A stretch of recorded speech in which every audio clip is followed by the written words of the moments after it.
PFS is just a generalized knee pain. There's no specific location. A lot of people complain about knee pain, whether it's around the kneecap, on the inside of the kneecap. A lot of people will say, you know, my pain just feels like here. They'll point directly to their kneecap, and they'll just feel like it's under there. And that's absolutely correct, okay? And what the problem is that the kneecap, because of a muscle imbalance, is not gliding up and down, okay? It's gliding to the outside. That's because the smaller inner quad is not as strong as the outer quad. And the kneecap is basically, instead of gliding upward, is gliding slightly out, okay? And then what's going on there is just a constant irritation with prolonged running as the miles increase, as the intensity increases. So what are some of the things that you guys should be on the lookout? What are some of the signs and symptoms, okay? Pain that increases around the kneecap with increased mileage. You'll start to feel like, you know, I ran an 8 miles last week, the last mile or two, we're starting to become uncomfortable. When I go downhill, it's really uncomfortable. And that's you guys will start doing hill training at some point in your schedule if you haven't started already. It's not the uphill that bothers us, it's the downhill. A lot of people lose form and they just kind of slap their feet downward. And that's the eccentric force, and their knees in general, or specifically, take a beating on the way down. Okay, so downhill running, down the stairs. Okay, you'll be able to walk up the stairs no problem. Going down subway stairs usually causes increased pain. Again, you don't have the strength, and there's a lot of eccentric motion that is involved with going downstairs. Prolonged sitting.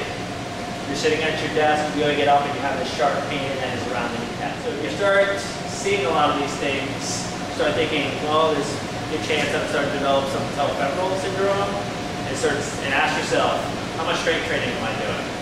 And most of the time, it's 0. Okay, and then that's usually when people start thinking, well, I got to get into this, so let me start doing some strength training.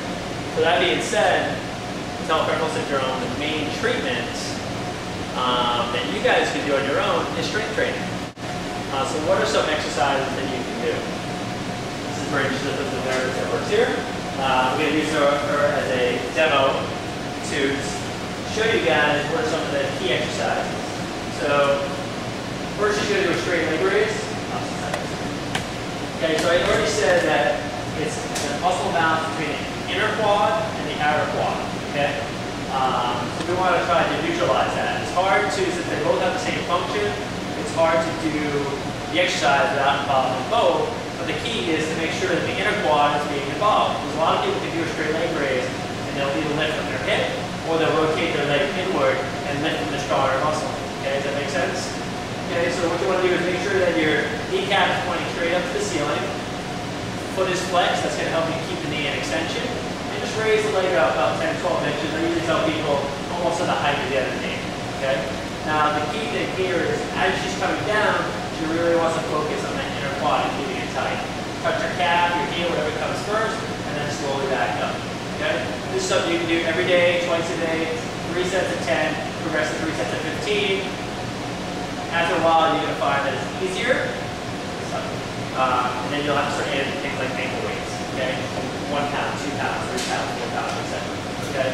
That's really important exercise. I think of it more as a muscle re-education exercise versus something where you go to the gym and you do an exercise and then you're going to be really fatigued the next day. Okay, so if you have time in the morning and then you're watching TV at night, do them again. Okay, because it's just going to help facilitate that contraction. What's happened is that VMO, the inner quad is called, doesn't stay on the entire time. It kind of flickers like a light bulb, light on a Christmas tree. So while you're doing exercise, you want to feel like you're maintaining that contraction throughout the entire range of motion. Okay, so that's a very simple exercise you can do every day. Other exercises you can do, again, you don't have to do, if you're injured and you're not running, then you can do them 3 or 4 times a week. But these are things that you can incorporate 2, maybe 3 times a week, depending on your schedule. Things like squats, lunges, and step-ups. Okay? Let's hop up onto the platform so these guys can all see. So a lot of people, I think squats are bad for your knees. Okay? They're bad if you put 400 pounds on your back and do a deep squat past 90 degrees. Okay? We're endurance athletes. Okay? You guys all are athletes, whether you think you are or not. You're training for a half marathon or marathon, so you're now an athlete. Okay? So we use a lot of body weight, okay? We do squats and lunges. You start off with just body weight. And again, as you progress, then you can start thinking about, you know, this is getting easier. Let me start adding dumbbells, let me start adding barbells. I have a gym membership, so let me start adding things like the leg press and stuff like that. But you don't have to run out and get a gym membership right off the bat. You can just do things simply in your own. So some of the technique that you want to look at when we're doing a squat, feet are about shoulder width apart, okay? And the key here is the range of motion. When Bryn goes down, squat down. When she squats, okay, she doesn't want to go down past the 90-degree angle. So as long as her thigh is parallel, that's fine by me. As long as her knee doesn't hurt when she's down that far, that's fine by me.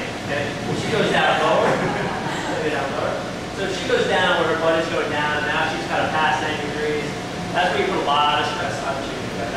She's going to put a lot of stress on her knee that way. Okay? So now if she would have said to me, when I go out to 90, it hurts, then modify it. Modify the range of motion so it's pain-free. So she may only have to go down 40, 45 degrees, 50 degrees. As she gets stronger, she'll be able to go down deeper. Okay? The key is pain-free exercise. Okay? If it hurts, if you're not running because it hurts, not having you do an exercise and it hurts, your knee's not going to get any better. Okay? You're going to think I'm the worst physical therapist in the world, and you're going to go somewhere else. Okay? So it's all about pain-free exercise. So squatting is an easy exercise. The other thing you want to be mindful of is when she squats, her knee stays over her ankle, doesn't go forward. So we're going to let your knees go forward. Okay? And that's how a lot of people do squat. Okay? They let their knees go past their toes. Again, that's going to be uncomfortable. It's going to cause pain in your knee, and you're not going to want to do it. Okay? So just be mindful of your technique. No more than 90 degrees, and knees stay over your ankle. Okay? Other exercises we can do are lunges.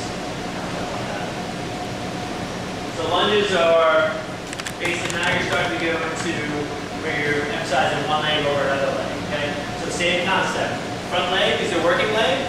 Back leg is relatively unweighted. Okay? It's not a lot of weight back here. Maybe 20-30% depending on your technique.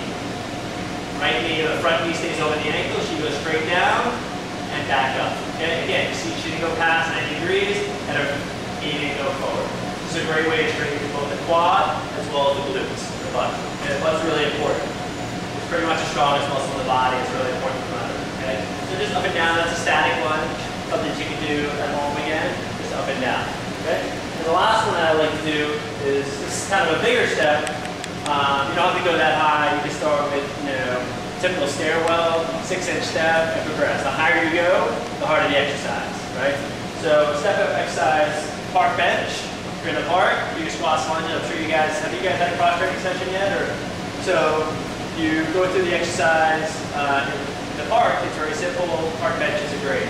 Stairwells are great. So again, she's working on her glute, straightening the knee, working on her quad, slowly down. I typically like to stay at one side at a time. I'll go through. In the beginning, I'll start off with 2 sets of 10.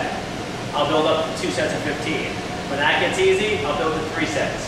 Once you get to 3 sets of 15 with exercises, it's time to start thinking, all right, I got to make this a little bit more difficult. That's when weights are introduced and other things, all right? So just simple up and down motion. Okay, that's going to straighten the glute, the quad, the hamstring, the calf, everything, primarily the quads and the hamstrings. So quads.